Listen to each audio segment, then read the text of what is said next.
Aleluia. Amém, meus irmãos? Glória a Deus. Gálatas capítulo 5, os versos 16 e 17.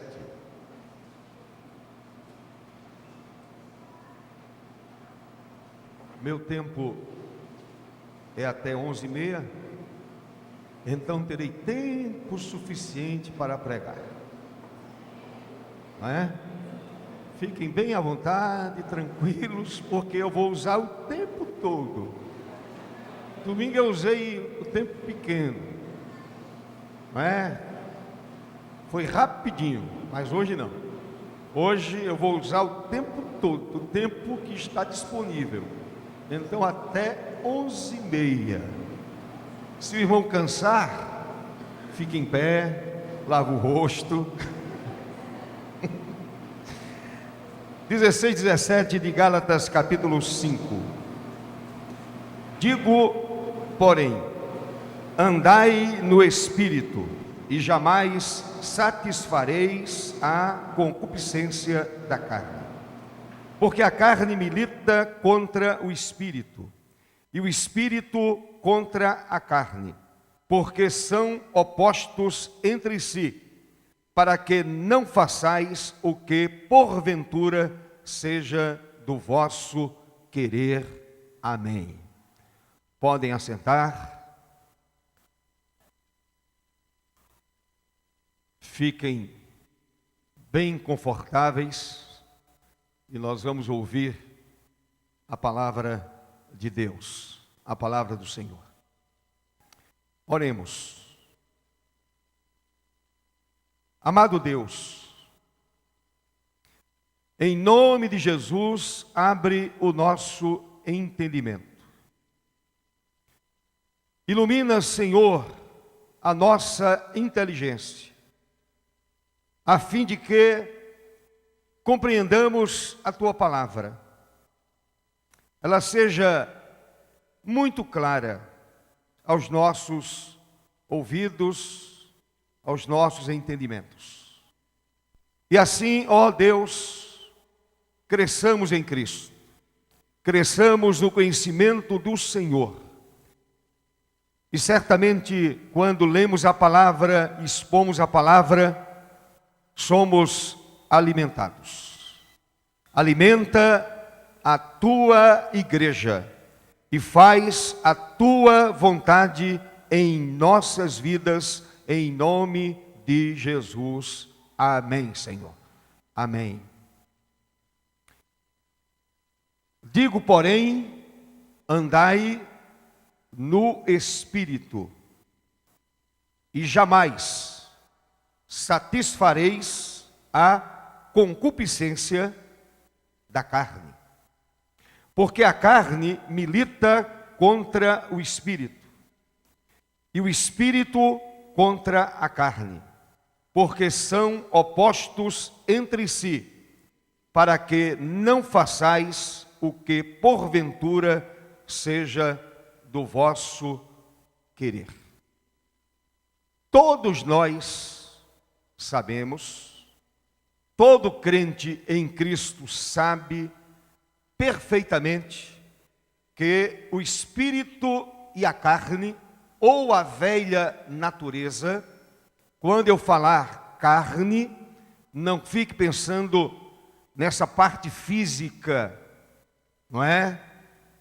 Não fique pensando nesta coisa aqui, que é o nosso tabernáculo terrestre. Fique pensando naquela velha natureza vendida ao pecado, escravizada pelo pecado, quando era escravizada. Então, o espírito e a carne têm desejos diferentes.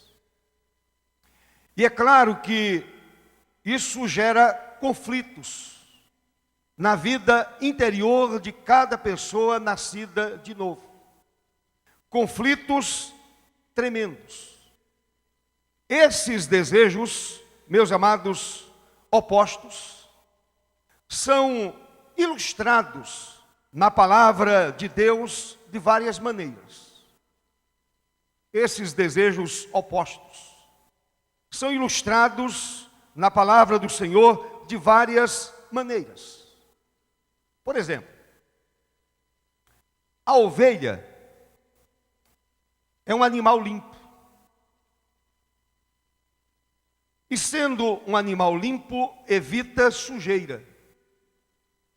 Enquanto o porco é um animal que gosta de se revolver na imundície. Como Pedro escreveu em sua carta, em sua segunda carta, capítulo 2, verso 22. Pedro traz à lembrança a imagem de uma porca que é lavada, que recebe um bom banho e depois volta a se revolver no lamaçal. Volta para a sujeira, volta para a imundície. É um exemplo. O outro exemplo, meus amados, é encontrado no livro de Gênesis. Depois que as chuvas do dilúvio cessaram e que a arca se encontrava em terra firme, Noé soltou um corvo, mas a ave não voltou. Gênesis 8 fala sobre isso. Por que o corvo não voltou? O corvo, meus amados, é o nosso urubu, que nós conhecemos tão bem. O corvo lá é também uma ave carniceira. Portanto, quando solta, encontrou alimento de sobra. Todos os animais pereceram, os seres humanos pereceram, e vejam o banquete para o corvo. Ele não voltou de jeito nenhum. Mas quando Noé soltou uma pomba, que é uma ave limpa, ela voltou. Quando soltou a pomba pela última vez, e ela não voltou, Noé soube ao certo que ela havia encontrado um lugar limpo para posar. E que, portanto, as águas haviam baixado e Noé poderia descer em segurança. A velha natureza é como o corvo e o porco. A nossa carne, a velha natureza, que pela graça do Senhor foi vencida, a velha natureza é como o corvo e o porco, sempre procurando algo imundo para se alimentar. Essa é a nossa velha natureza, que vez por outra surge, e de imediato ela procura alguma coisa imunda para se alimentar. Nesses dois versos de Gálatas capítulo 5, meus irmãos, encontramos algumas palavras chaves que nos fazem entender como se processa dentro de nós essa terrível luta espiritual. Somos crentes, é verdade. O nosso corpo é templo do Espírito, é verdade. Eu disse no início do culto. Mas é verdade também que travamos uma luta muito séria. Uma batalha ferrenha. Uma luta sem tréguas, enquanto estivermos aqui neste mundo. As palavras usadas por Paulo estão no texto: andai, espírito, contra, opostos, e não façais. Essas palavras, meus amados, nos farão entender como se processa esse grande conflito dentro da vida do cristão. O que acontece, o que ocorre nos bastidores do nosso interior. O que ocorre na nossa mente. A pessoa não salva, uma pessoa descrente, não experimenta essa batalha, pois não tem o Espírito Santo de Deus. Não sabe o que é isso. A sua velha natureza continua ainda atrelada ao pecado, abraçada ao pecado. E aquilo que faz, faz naturalmente. A sua consciência não o acusa de absolutamente nada. Paulo, em Romanos, capítulo 8, verso 9, ele fala sobre isso. Se você quiser abrir a sua Bíblia, abra. Como eu tenho tempo suficiente, e se trata de um estudo bíblico, a gente vai até 11h30. Eu estou avisando. Vós, porém, não estáis na carne, mas no Espírito, se de repente tem muita igreja, mas ainda não nasceu. Se de fato o Espírito de Deus habita em vós. E aí o apóstolo Paulo completa: e se alguém não tem o Espírito de Cristo, esse tal não é dele. E essa pessoa não enfrenta essa batalha, não enfrenta essa luta espiritual. Não tem o Espírito, não conhece a Deus, não conhece a palavra do Senhor, não tem compromisso com Cristo, não tem compromisso com a palavra do Senhor, não tem compromisso com o reino de Deus, não enfrenta essa luta. Mente e acha natural. Engana e acha natural. E por aí vai. Eu poderia passar a manhã inteira, o dia inteiro, falando sobre esse tipo de ação na vida de uma pessoa não crente. Dá uma escapada, olha para a grama do vizinho, acha que é mais verde, vai lá e se aproveita dela. Chega em casa, a esposa pergunta: e no trabalho? Ah, foi tudo muito bem. Eu tive um dia muito esforçado. Mentira. Estava no motel. Não passa por essa luta.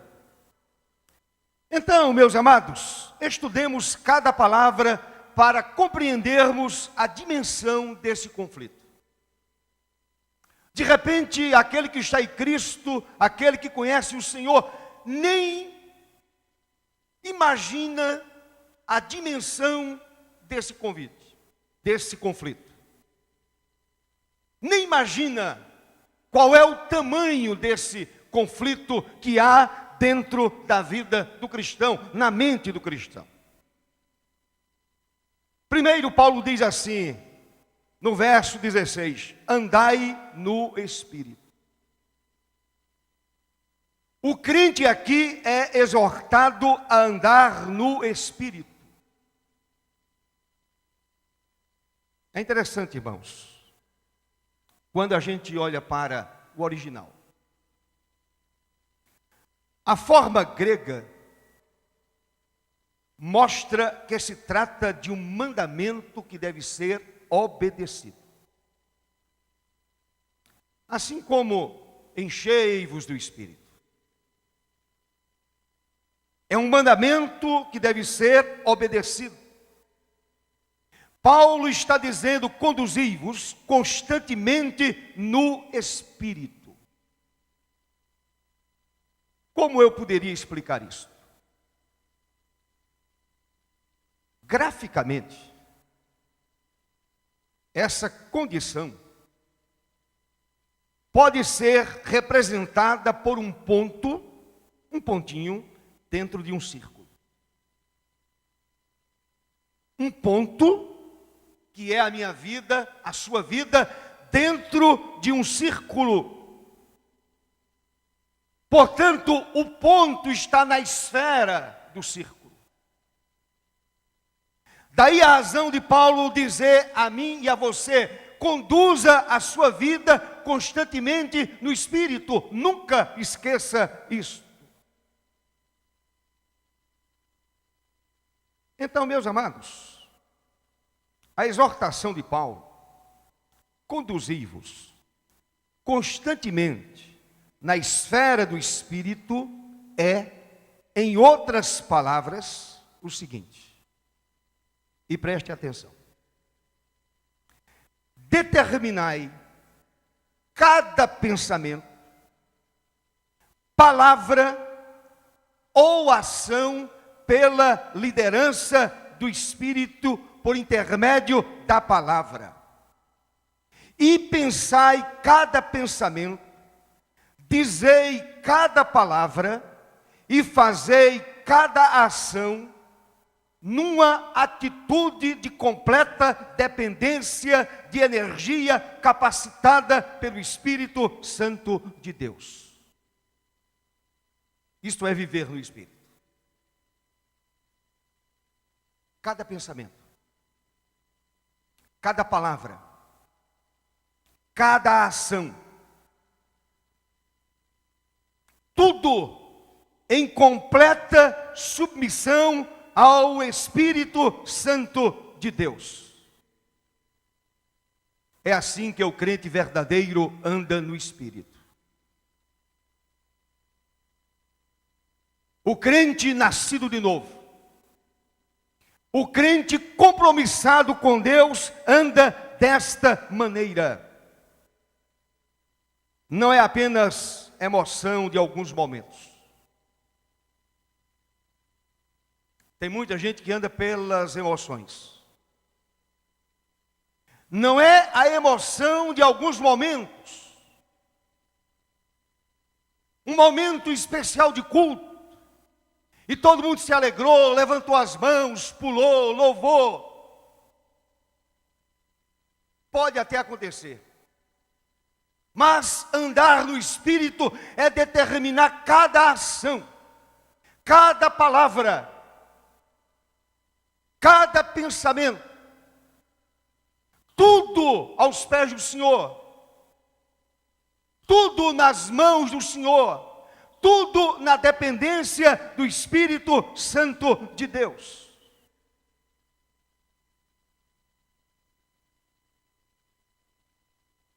Observe o que Paulo escreveu em sua segunda carta aos Coríntios, capítulo 10. Segunda carta de Paulo aos Coríntios, capítulo 10. Iniciando com o verso 3 até o verso de número 5. Paulo diz assim: porque, embora andando na carne, não militamos segundo a carne. Porque as armas da nossa milícia não são carnais, e sim poderosas em Deus, para destruir fortalezas, anulando nós sofismas. Sofisma é um argumento falso para induzir ao erro. Anulando os sofismas. E toda altivez que se levante contra o conhecimento de Deus, e levando cativo todo pensamento à obediência de Cristo. amém. Mas eu quero ler para vocês a paráfrase da Bíblia Viva, que lança mais um pouco de luz sobre esse texto. Observe como está escrito na Bíblia Viva. É verdade que eu sou um ser humano comum e fraco. Porém, não emprego planos e métodos humanos para ganhar minhas batalhas. Nessa luta espiritual, eu não estou empregando métodos humanos, diz Paulo. Planos humanos, metas humanas.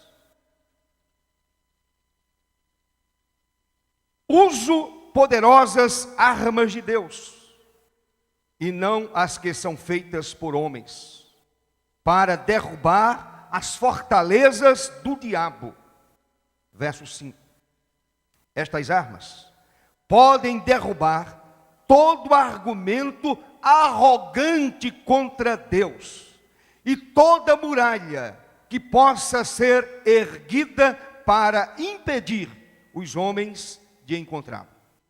Com estas armas, posso capturar rebeldes e levá-los de volta a Deus e transformá-los em homens cujo desejo do coração seja a obediência a Cristo.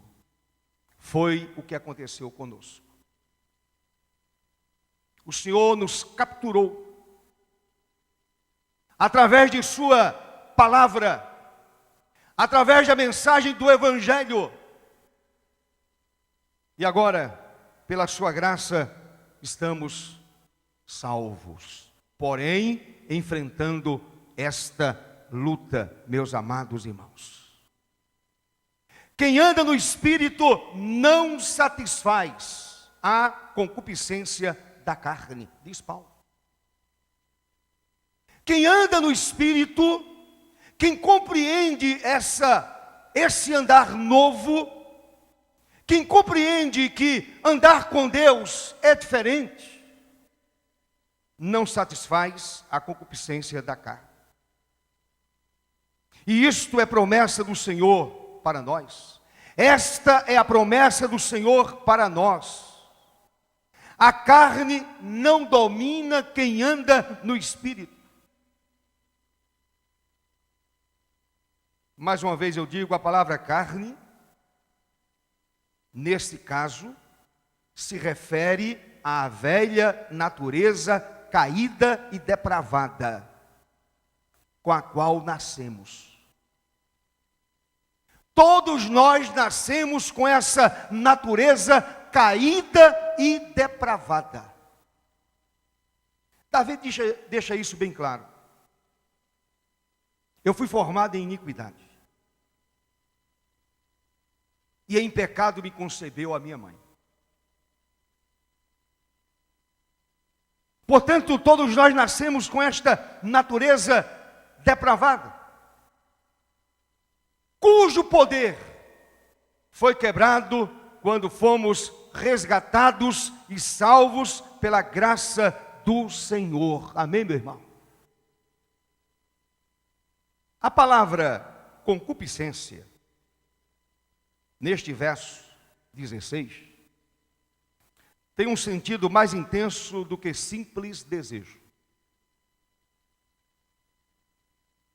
Sentido mais intenso do que simples desejo. Pois não se trata apenas de um desejo forte, mas antes de um anelo. Anelo é um desejo veemente, impetuoso, fervoroso.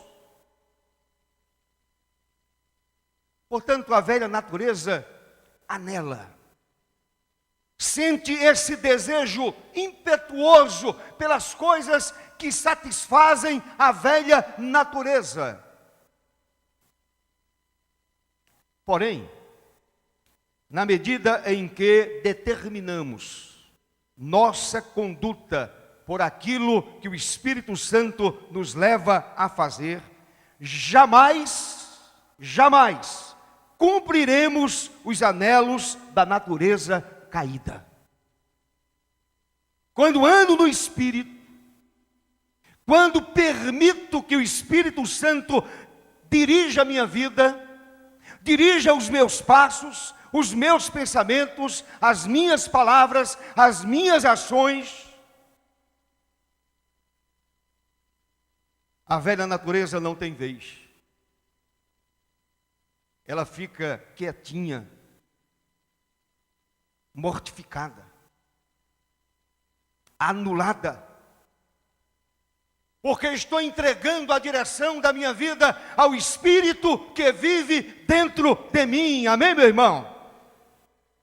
À medida que eu cedo ao Espírito Santo, sem nenhuma resistência, seu poder divino me capacita a cumprir a vontade de Deus revelada em sua palavra.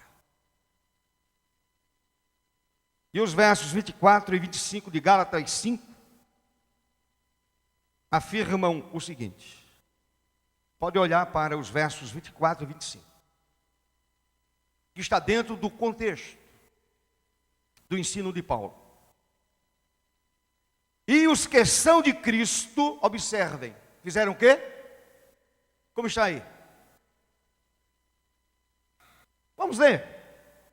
E os que são de Cristo, crucificaram a carne com suas paixões. E que mais? Se vivemos no Espírito, andemos também no Espírito. Amém, meu irmão? Não devemos coisa alguma à carne. Eu não devo nada à velha natureza. A velha natureza me conduzia para o inferno. A velha natureza me conduzia para a morte. Portanto, nada eu devo à velha natureza. Todos nós somos devedores do Espírito Santo. Somos devedores ao Espírito Santo de Deus. Portanto, eu preciso andar no Espírito. A segunda coisa, meus irmãos, que se encontra no verso 17, Paulo diz, o Espírito milita, aí usa a palavra contra.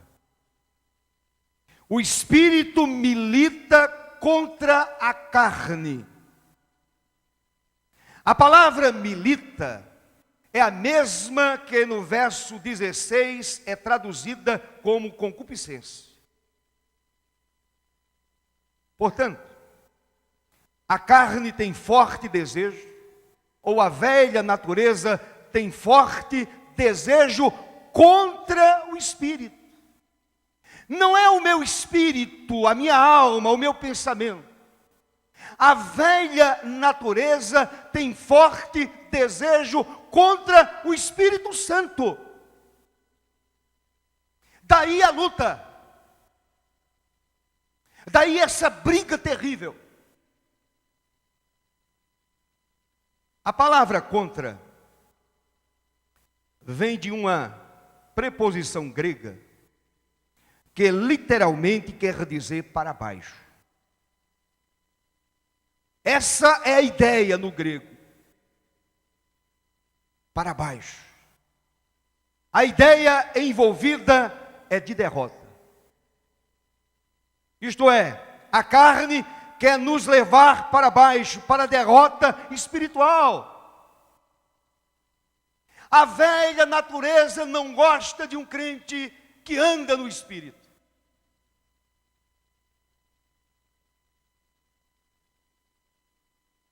Poderíamos traduzir o texto como: a carne tem o anelo constante de suprimir o trabalho do Espírito.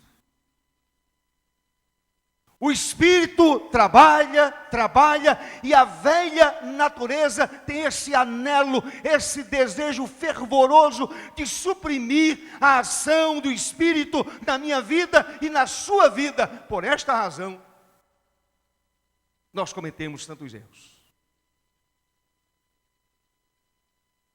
Fazemos tantas coisas erradas. E por esta razão, a obra do Espírito Santo na vida do crente é dupla. Esse trabalhar do Espírito Santo na minha vida e na sua vida é um trabalho duplo. Expulsar o pecado e as obras da carne e da vida do crente. É trabalho do Espírito. Trabalho duplo. Esse é o primeiro trabalho. É a primeira ação do Espírito. Expulsar o pecado e as obras da carne e da vida do crente. Se eu me submeto ao Espírito, se eu ando no Espírito, o Espírito vai expulsar de minha vida o pecado e as obras da carne. As obras da carne, meus amados, são tremendamente perversas e malignas. Não pense outra coisa.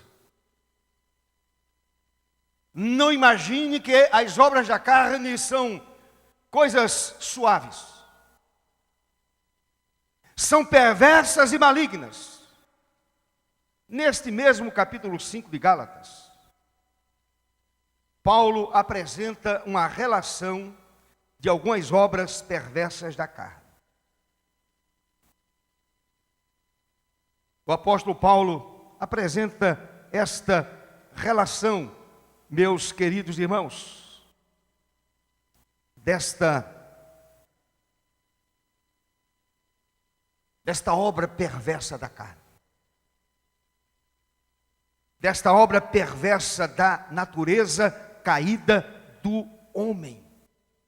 E nós precisamos ter muito cuidado.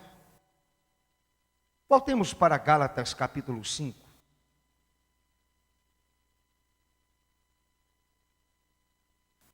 A partir do verso 19. Veja como a coisa é séria. Ora, as obras da carne são conhecidas. E são prostituição,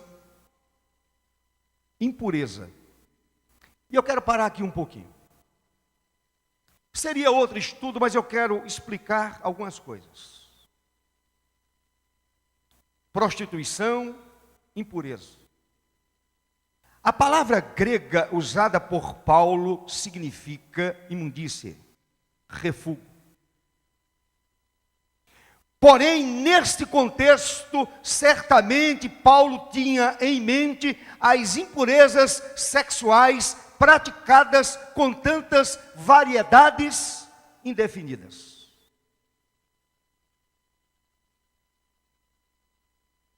Estava na mente do apóstolo Paulo os vícios sexuais.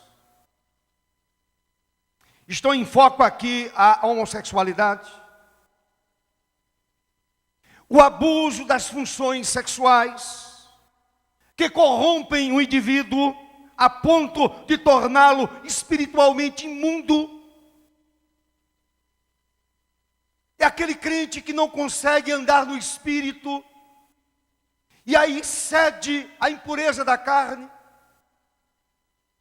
se prostitui, adultera, torna-se sem vergonha, um imundo.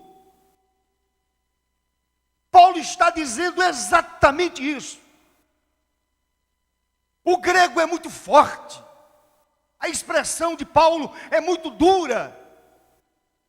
Meus amados irmãos, quando a gente traz para a língua portuguesa, perde um pouco da força daquilo que Paulo estava querendo ensinar. E Paulo continua: lascívia,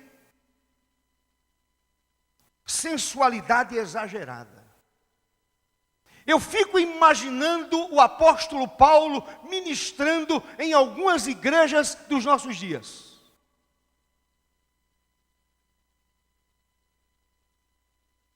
Lascívia, sensualidade exagerada.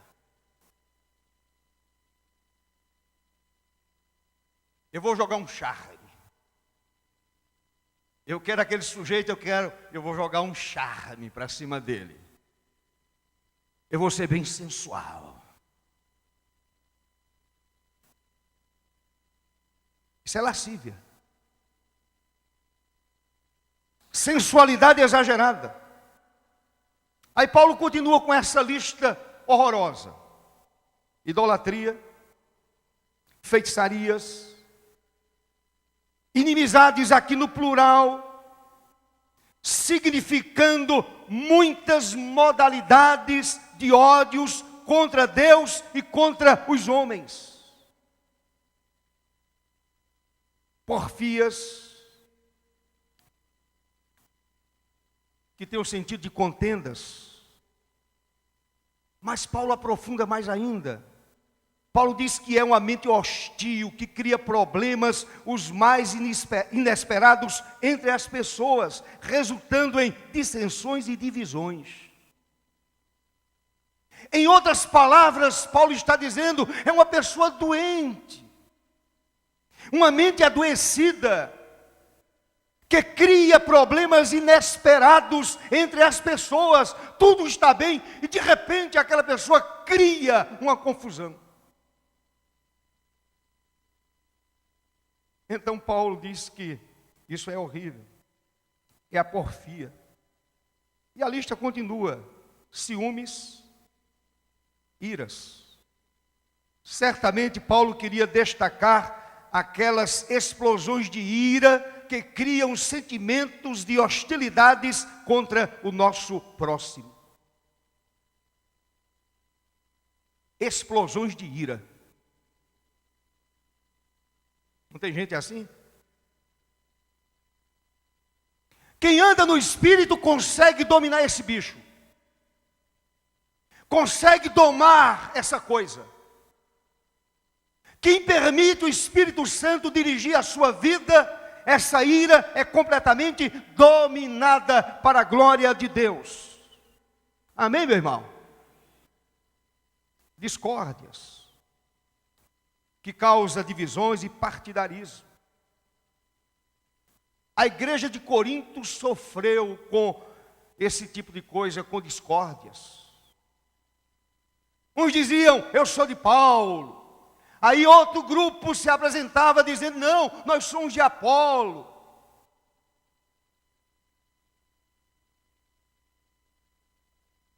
Discórdias, dissensões. Paulo indica aqui as várias querelas entre irmãos. Querelas que ameaçam a unidade do corpo de Cristo Jesus, meus amados irmãos. Aí Paulo fala ainda de facções. A palavra grega usada literalmente significa heresia. Mas aqui, neste caso, Paulo a usa no sentido de espírito faccioso. Quem anda no Espírito, quem determina a sua vida a andar no Espírito Santo, quem permite que o Espírito Santo dirija a sua vida, não tem esse espírito de facção. Pelo contrário, o seu espírito é de unidade. Ele não deseja criar essa confusão no corpo de Cristo. Luta pela unidade, pelo bem de todos, pelo bem da causa comum que é o Evangelho. Aí Paulo continua, invejas, bebedices, glutonarias e coisas semelhantes a estas, a respeito das quais eu vos declaro, como já outrora vos preveni, que não herdarão o reino de Deus os que tais coisas praticam. Pode estar na igreja até ficar caduquinho, não sabendo diferenciar uma nota de 10 reais de uma nota de 20 reais. Não sabendo comer sozinho mais. Pode ficar caduquinho da Silva. Se essas coisas estão presentes na vida dessa pessoa, Paulo está dizendo, não vão herdar o reino de Deus. Se essas coisas estão presentes na vida dessas pessoas, Paulo diz, não herdam o reino de Deus. Pode ser membro da Igreja Batista, Igreja Presbiteriana, Assembleia de Deus, pode pertencer aos mormons, a Testemunho de Jeová, seja o que for. Se em sua vida essas obras da carne aparecem constantemente. E vou dizer uma coisa a vocês.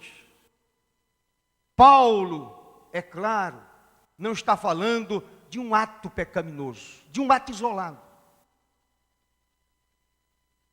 Eu posso até me irar. Eu posso até cair. Até porque a palavra diz que o cair é do homem e o levantar é de Deus. Paulo não está falando de um ato pecaminoso isolado, mas sim do ato de pecar. É aquela coisa que a mãe diz assim, meu filho, você perdeu a vergonha?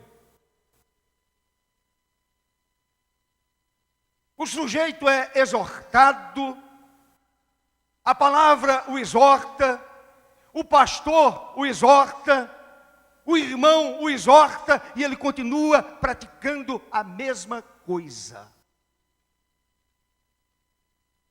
É o hábito, tornou-se um hábito, o hábito de pecar.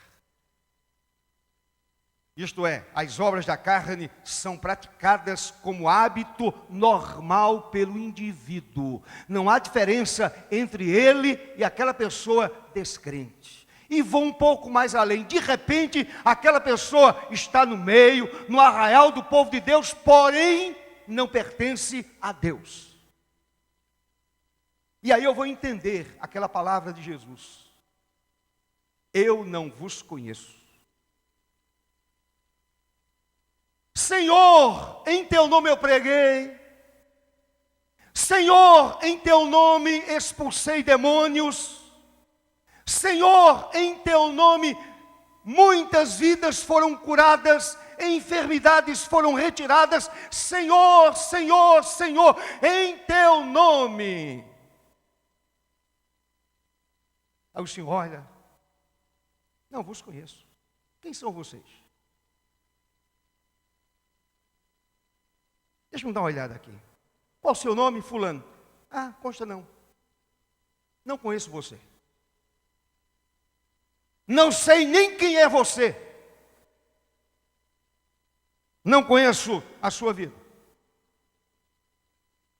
O segundo trabalho do Espírito Santo, irmãos. Eu disse que o Espírito tem jornada dupla. Produzir seu próprio fruto na vida do crente. Ele tira o pecado, destrói as obras da carne, quando a ele me submeto, e agora o Espírito produz o seu fruto na minha vida. Fruto que é o termômetro da qualidade espiritual que temos. É o fruto. Não é língua estranha, não é profecia, não é visão, não é profetada, não é, como é que chama? Essa moda nova agora, o pessoal fica pulando. Hein? Reteté. Não é reteté não, gente. Não é reteté de jeito nenhum. Tem muita gente enganada. O fruto é o termômetro da qualidade espiritual que temos. versos 22 e 23. Olhe aí na sua Bíblia, meu irmão. Versos 22 e 23. Somos apresentados ao fruto do Espírito Santo pelo apóstolo Paulo. E Paulo inicia dizendo: mas o fruto do Espírito é amor. Deixa-me dar uma paradinha aqui. O amor é o solo onde são cultivadas todas as demais virtudes espirituais. O amor consiste de querer para os outros aquilo que queremos para nós mesmos. Paulo nos apresenta o fruto do Espírito, e ele diz: o fruto do Espírito são, não, ele diz primeiro, amor. Então, amor consiste de querer para os outros aquilo que queremos para nós mesmos. Isto é amor. Pensar mais no outro. Isto é amor bíblico. Amor cristão, que o Senhor tanto ensinou nos evangelhos. Aí Paulo continua: a alegria é o regozijo no Espírito Santo. Eu não me alegro mais no pecado, a minha alegria está no Espírito Santo de Deus. O fruto do Espírito é paz. É interessante. A paz é o primeiro resultado que se observa após o perdão dos pecados. Uma pessoa, quando recebe a Cristo no coração, quando os seus pecados são perdoados, quando ele encontra o Salvador, quando ele olha para a cruz, recebe o perdão do Senhor, uma paz imensa domina a sua vida agora para sempre. Amém, meu irmão? Então Paulo diz: o fruto do Espírito Santo é paz.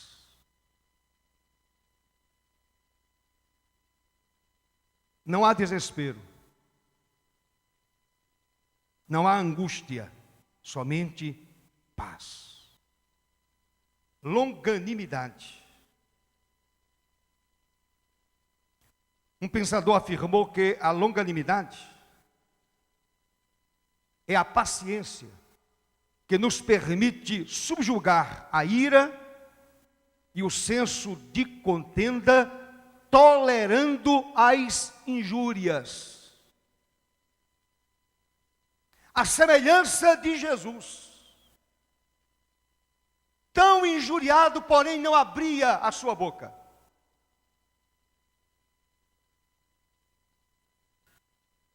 Longanimidade é exatamente isso: suportar as injúrias.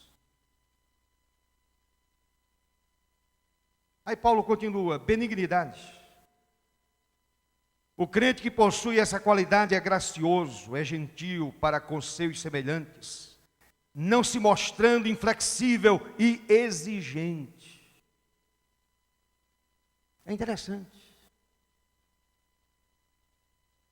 Quem tem a sua vida dominada pelo Espírito e apresenta o fruto do Espírito, essa pessoa é benigna.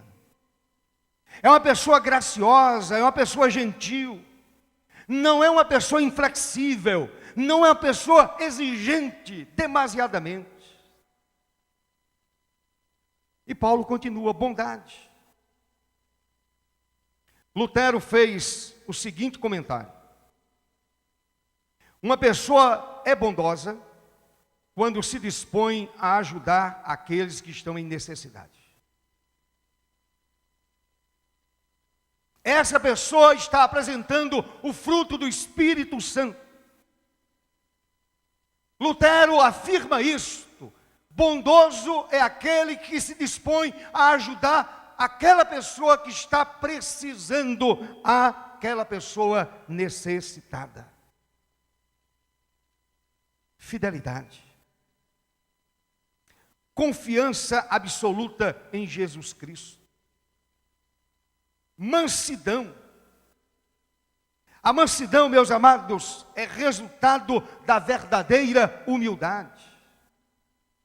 Por causa do reconhecimento do valor alheio, com a recusa de nos considerarmos superiores.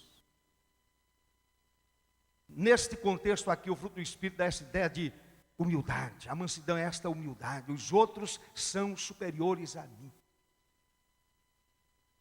O apóstolo Paulo andava no Espírito. Por esta razão, meus amados, ele diz: olha, eu sou o pior dos pecadores, o menor dos apóstolos. Paulo estava dizendo: os outros são superiores a mim. Não havia arrogância na vida do apóstolo Paulo. Agora, mansidão não é fraqueza. Não imagine que uma pessoa mansa é um fraco. Jesus foi manso, porém nunca foi um fraco. Moisés foi considerado um homem manso, porém nunca foi um homem fraco. Um homem fraco não poderia liderar uma nação inteira. Um homem fraco não enfrentaria Faraó. Então, mansidão não tem nada a ver com fraqueza. É uma qualidade de caráter daqueles que haverão de herdar a terra. O Senhor Jesus diz isso em Mateus 5, verso 5, nas bem-aventuranças. Domínio próprio. Paulo continua a sua lista do fruto do Espírito. Domínio próprio. Para que seja vitorioso, o crente precisa pedir ao Senhor esse domínio próprio e assim obter a coroa na luta contra o mal, na luta contra o pecado. O crente precisa de uma completa autodisciplina e total autocontrole. Mas isso só pode ocorrer com a ajuda do Espírito Santo de Deus. Não é segundo a minha própria vontade. Não é segundo a minha força. Eu preciso contar com a ajuda do Espírito. O crente cheio do Espírito Santo obtém o domínio sobre os vícios alistados nos versículos 19 a 21.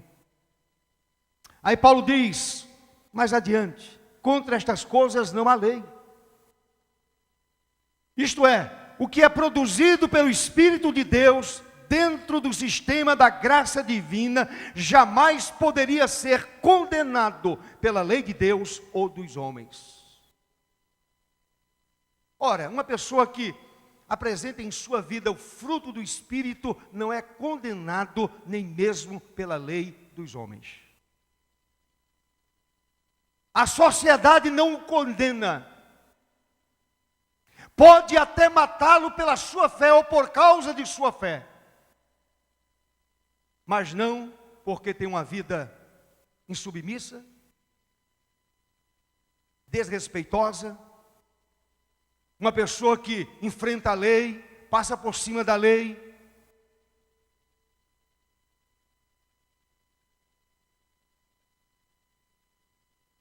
As pessoas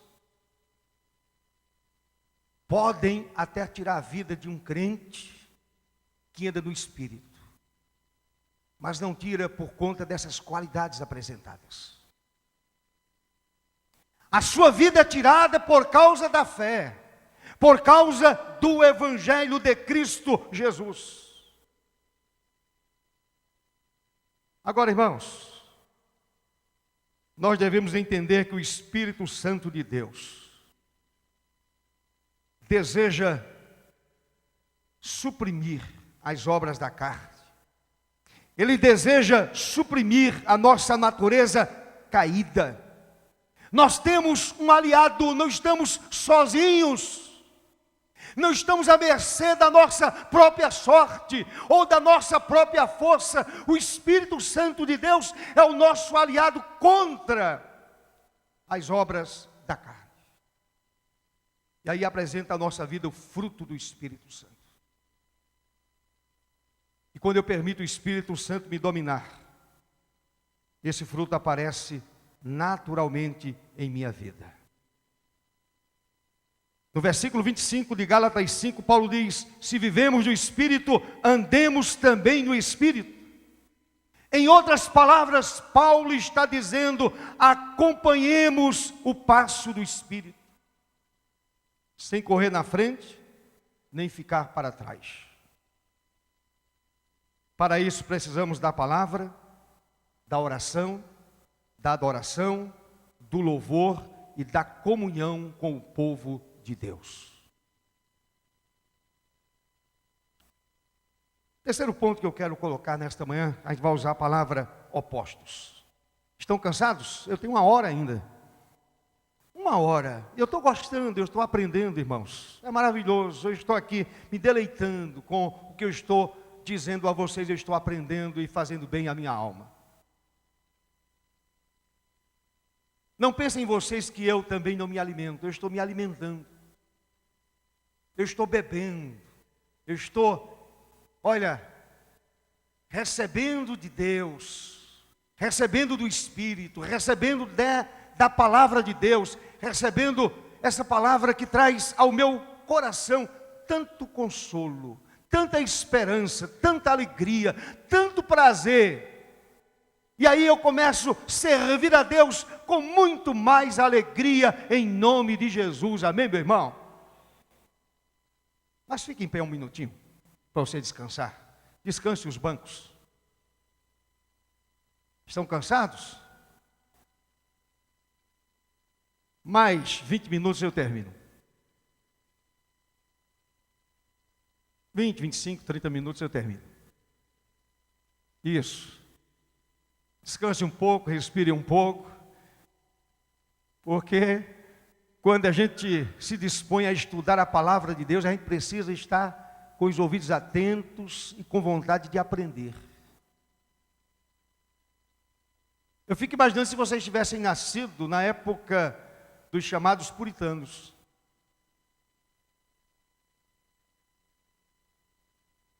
Um puritano pregava em média de 3 a 4 horas. A oração inicial de um puritano para começar o culto demorava 1 hora de relógio. Agora vocês imaginem o tempo desse culto. 3 horas de pregação, 1 hora de oração. Era assim que funcionava. Hoje a gente prega 1 hora, o povo cansa, desanima. Muito bem, podem assentar. Voltemos para o texto. Só para aliviar a coluna, né? E os bancos são confortáveis?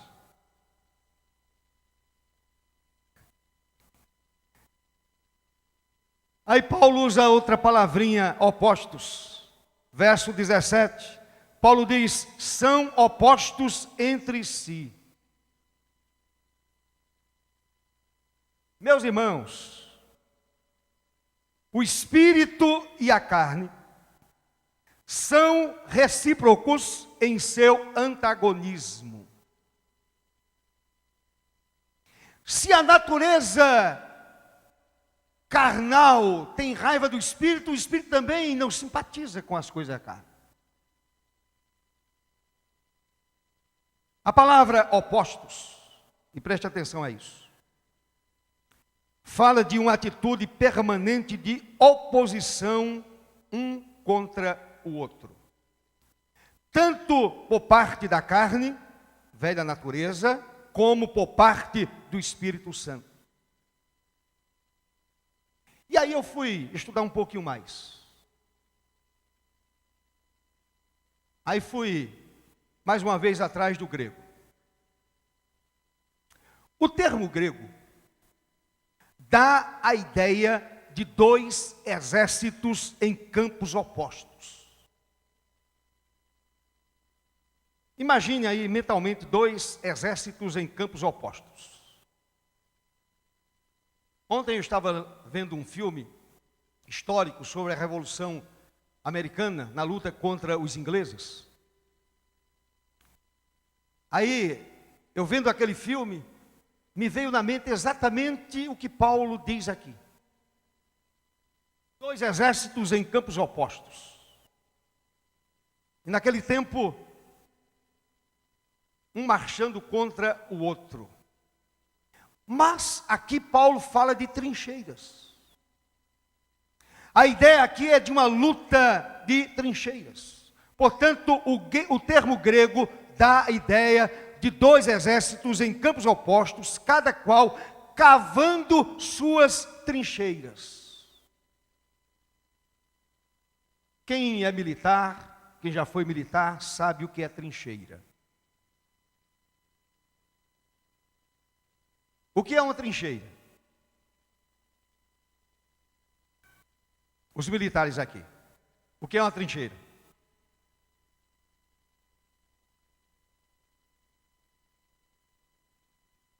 Trincheira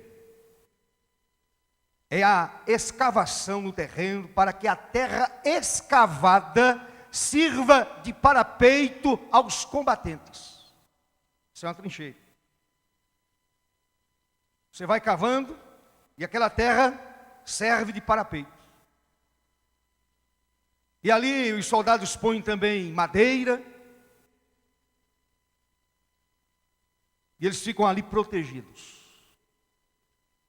Na Primeira Guerra Mundial acontecia muito isso. Aliás, toda a guerra foi travada dessa maneira.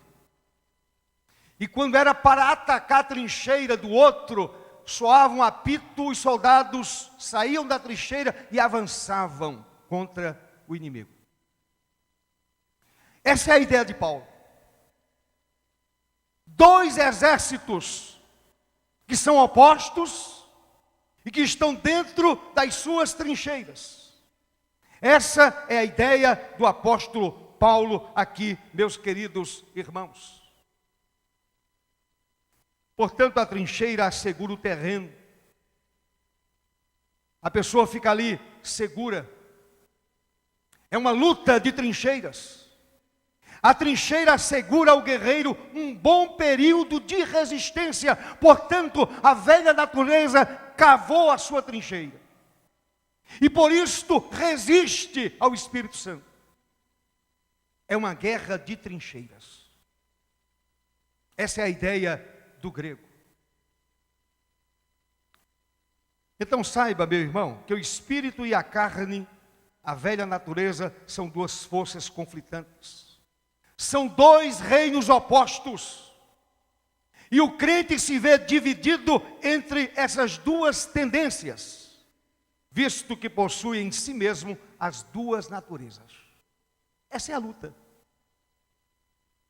Eu tenho dentro de mim o Espírito Santo, mas ao mesmo tempo eu tenho dentro de mim a velha natureza. Daí a expressão de Paulo é uma luta de trincheiras. São dois reinos opostos. Dois exércitos que se enfrentam. Essa é a nossa grande luta, meu irmão. É uma luta mental penosa, doída. Nós queremos fazer a vontade de Deus. Queremos amar ao Senhor acima de todas as coisas. E de repente aparece a velha natureza. E aí a gente fraqueja.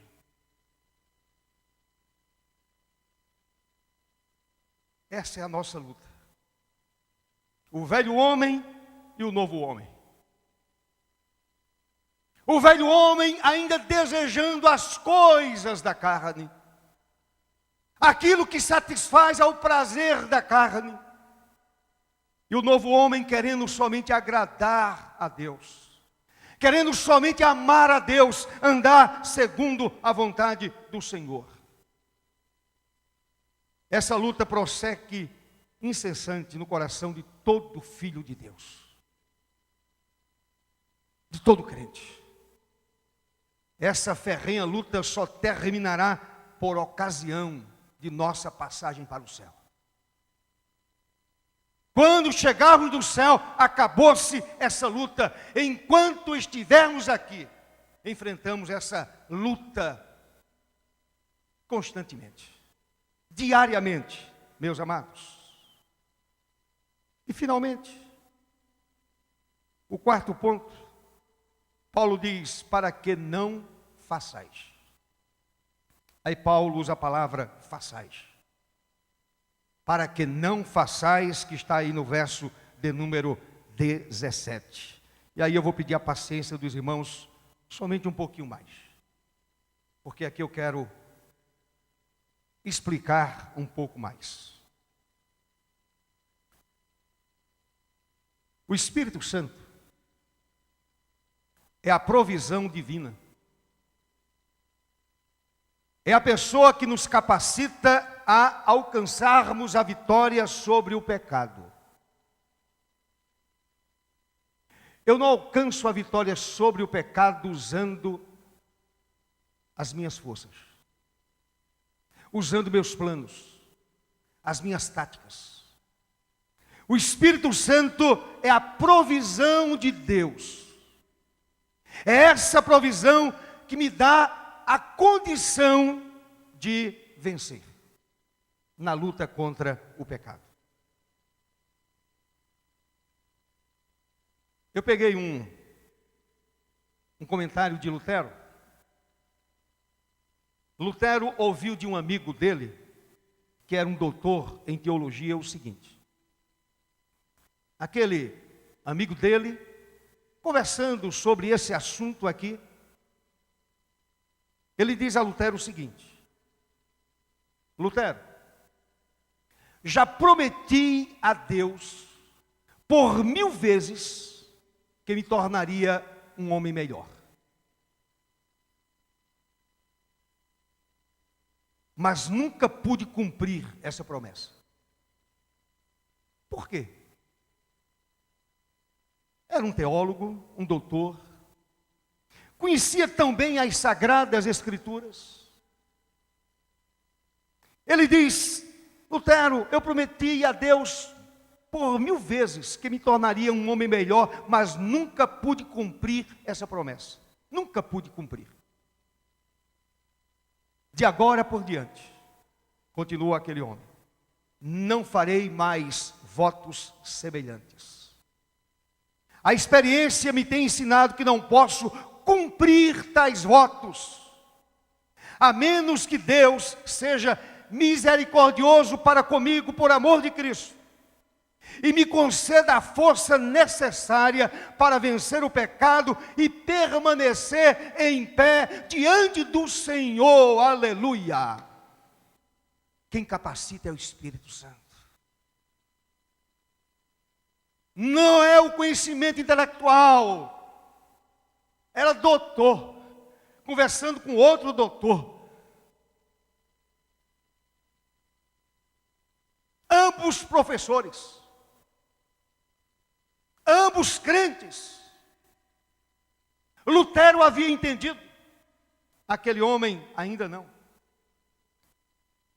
Sem a presença do Espírito Santo, a fé cristã, e preste atenção a isso, meu irmão, a fé cristã não seria melhor do que qualquer filosofia ou religião, e certamente não seria superior à lei de Moisés. Sem a presença do Espírito Santo, a vida cristã não teria sentido nenhum. O Espírito Santo é a provisão para alcançarmos a vitória sobre a carne, a fim de que não façamos a nossa vontade e o nosso querer. É a provisão de Deus. Você precisa conhecer mais a respeito da pessoa do Espírito Santo. E você conhece a pessoa do Espírito quando você se dispõe a conhecê-lo, a buscá-lo, a se derramar diante dele. É dizer para ele, Senhor, domina a minha vida, toma conta do meu ser, da minha mente, das minhas ações, das minhas palavras. Todo o meu ser está à tua disposição. A guerra é vencida quando andamos no Espírito. Eu não consigo vencer essa guerra sozinho. Eu sou fraco demais. Você é fraco demais. Eu não consigo vencer essa guerra sozinho. Paulo diz no verso 16: andai no Espírito e jamais satisfareis a concupiscência da carne. É andar no Espírito. É submeter ao Espírito Santo. Paulo ensinou sobre este assunto e viveu o que ensinou. Ele ministrou à igreja da Galácia, ele ensinou aos crentes, porém viveu o que ensinou. Aí Paulo escreve em Gálatas 2, se você quiser abrir a sua Bíblia em Gálatas 2. Eu estou terminando, meus irmãos. Não se avexem, não. Gálatas 2, 19 e 20. Aí Paulo escreve essas palavras preciosas. Porque eu, mediante a própria lei, morri para a lei, a fim de viver para Deus. Estou crucificado com Cristo. Logo, já não sou eu quem vive, mas Cristo vive em mim. E esse viver que agora tenho na carne, vivo pela fé no Filho de Deus que me amou e a si mesmo se entregou por mim. Aleluia. Amém, meu irmão? Para chegarmos a esse nível de espiritualidade que Paulo vivenciou, devemos determinar constantemente cada pensamento, palavra e ação à liderança do Espírito Santo. Na proporção que cedemos ao Espírito Santo, a nossa vida recebe a energia, a força, o vigor para vencer todas as manifestações da carne. Quando eu digo, olha, eu estou morto em Cristo, a minha velha natureza está crucificada. Eu agora ando no Espírito, o Espírito Santo dirige a minha vida.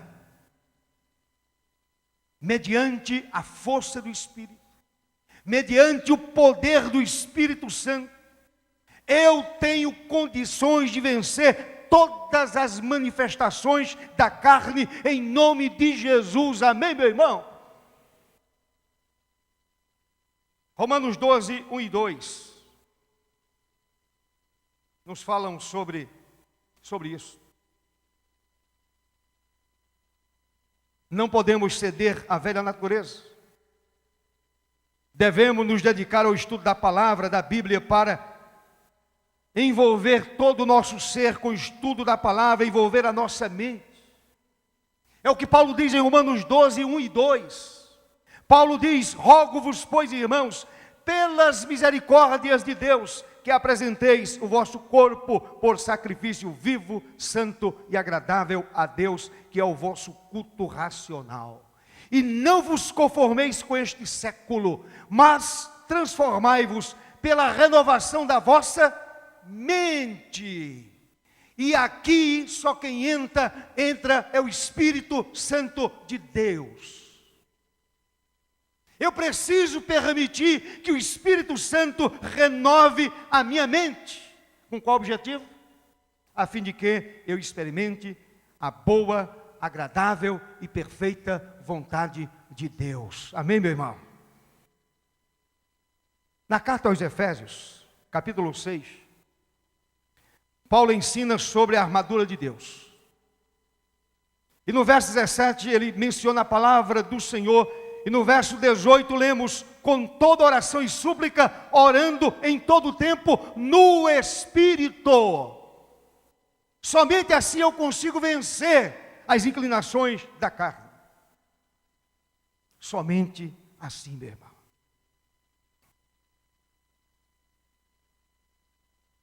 Eu preciso aprender a meditar.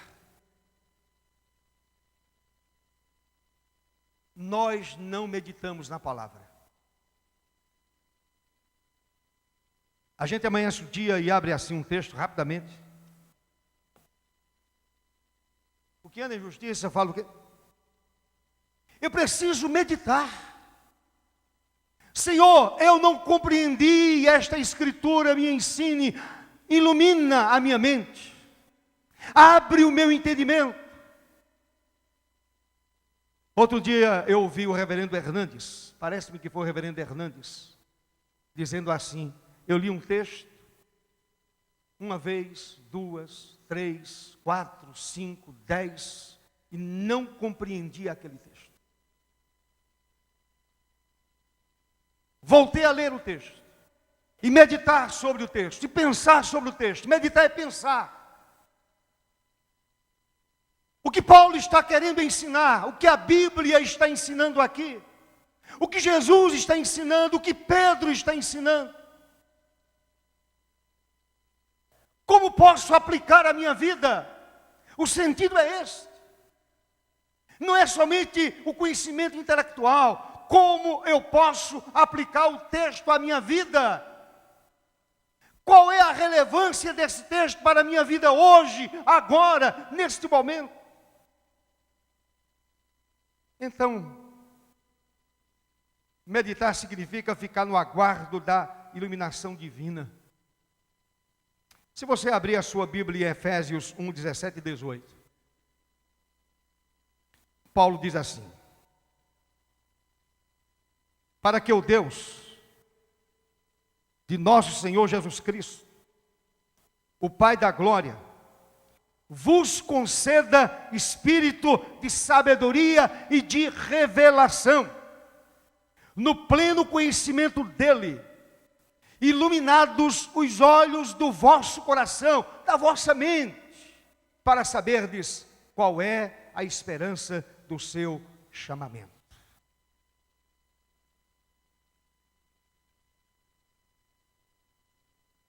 Então eu preciso conhecer mais a palavra.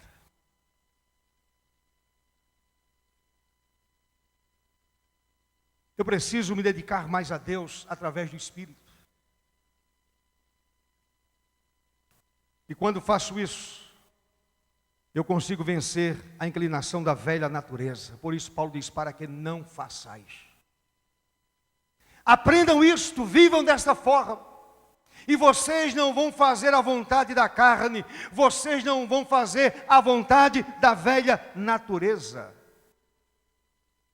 Concluindo, finalmente, a tradução dos versos 16 e 17 de Gálatas capítulo 5 pode ser da seguinte forma: mas digo, conduzi-vos constantemente. E aqui é um resumo de tudo o que eu falei. Conduzi-vos constantemente dentro da esfera do Espírito, e não cumprireis os anelos da carne. Pois a carne anela constantemente por suprimir o Espírito, e o Espírito anela constantemente por suprimir a carne. E esses dois, entrincheirados, numa atitude permanente de oposição mútua, a fim de que não façais o que porventura seja do vosso querer. Finalmente, lembre-se, o cristão não é capaz de vencer a carne ou a velha natureza simplesmente pela força da vontade. A solução não é lutar contra a carne. Tem gente que pensa assim: a minha saída é lutar contra essa vontade, esse desejo, esse anelo da velha natureza. A solução não é lutar contra a carne, mas entregar à vontade do Espírito Santo. Amém, meu irmão? É entregar a vida ao Espírito Santo. é entregar essa vontade ao Espírito Santo, é chegar diante do Espírito com toda sinceridade e dizer para Ele: em mim não há força, eu não consigo resistir, eu não tenho força nenhuma para vencer essa guerra, por favor me ajude, me dê graça, ilumine a minha vida, me encha da tua graça, somente assim eu serei capaz de vencer essa guerra em nome de Jesus. Amém, meu irmão? Louvado seja Deus por isso. Espero que você tenha aprendido com esses 2 versos que Paulo escreveu em Gálatas 5, 16 e 17. Em casa leia, volte para o texto, medite, examine tudo que Paulo escreveu, e aí você compreenderá de forma muito melhor, e o nome do Senhor será glorificado. Fiquem em pé, por favor, e vamos louvar a Deus.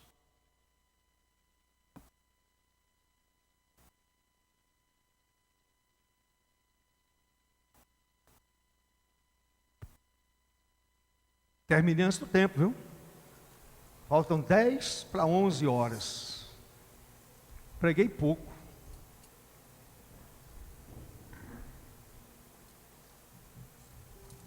Se atentamente ouvir tua voz e obedecer, que essa possa ser a nossa vontade todos os dias. Amém.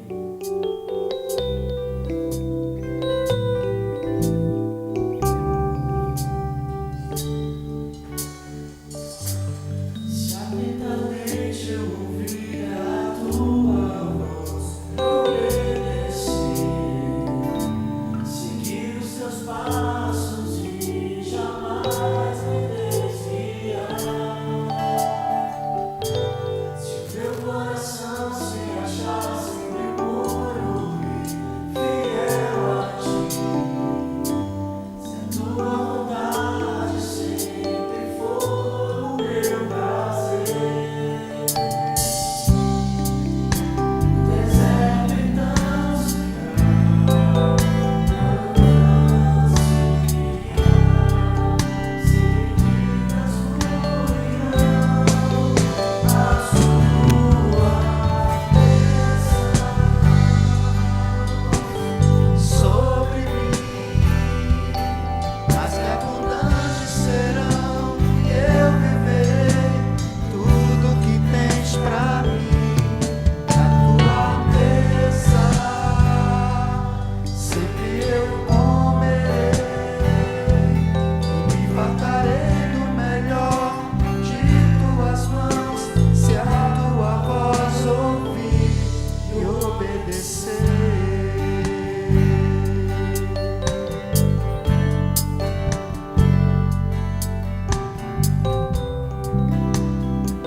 Louvado seja o nome do Senhor.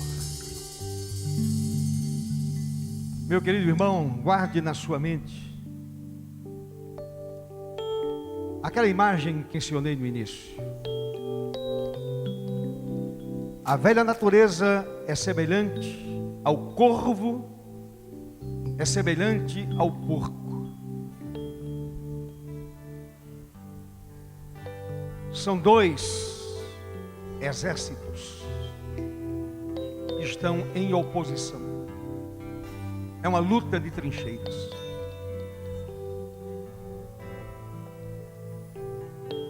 Há dentro de você as duas coisas: o velho homem e o novo homem. O novo homem querendo se submeter ao Espírito. O velho homem dizendo: não, não quero. Essa é a nossa luta. E é uma luta penosa, irmãos. Somente o poder de Deus para nos livrar das obras da carne. Somente o Senhor. Caso contrário, a nossa vida sucumbe. Ela arreia, ela cai, é vencida. Mas o Espírito Santo de Deus é o recurso divino para nos oferecer a vitória. Amém, meu irmão? A vitória está dentro de você, porque o Espírito Santo mora dentro de você. Vamos orar. Curve a sua cabeça. Amado Deus, ouvimos a palavra e agora compreendemos o que Paulo ensinou à igreja da Galácia. Paulo estava advertindo aqueles crentes a respeito dessa guerra que é travada na vida do cristão. E hoje, Senhor, mais do que nunca, precisamos do poder do alto. Precisamos do Espírito Santo para vencermos a inclinação da nossa carne. É verdade, Senhor, que em nós mesmos não há força, não há poder para vencer essa inclinação. Humildemente te suplicamos, ó Espírito Santo, domina a nossa vida, domina a nossa mente, domina as nossas ações, as nossas palavras, e assim viveremos na esfera do Espírito Santo. Estaremos meditando com afinco na palavra de Deus e pedindo ao Senhor iluminação para compreendê-la. Ajuda o teu povo, Senhor. Ajuda a tua igreja, em nome de Jesus. Em nome do Senhor. Amém. Glória a Deus. Meus irmãos, antes da bênção apostólica, à noite o nosso culto 18 horas, e eu havia dito que casais voltaria amanhã, dia 20, estaremos voltando dia 27, na outra segunda-feira, casais aos pés da cruz, estará voltando dia 27, de amanhã a 8 dias, não mais amanhã, e sim dia 27 de janeiro, estaremos voltando com casais aos pés da cruz. Oremos. E a graça do Senhor e Salvador Jesus Cristo, o amor de Deus, o nosso eterno Pai, a comunhão, as consolações e o poder do Santo Espírito recaiam sobre nós e sobre todo o povo do Senhor, espalhado por toda a face da terra, hoje e para todo sempre. Amém, Senhor. Amém. Deus nos abençoe em nome de Jesus. Amém.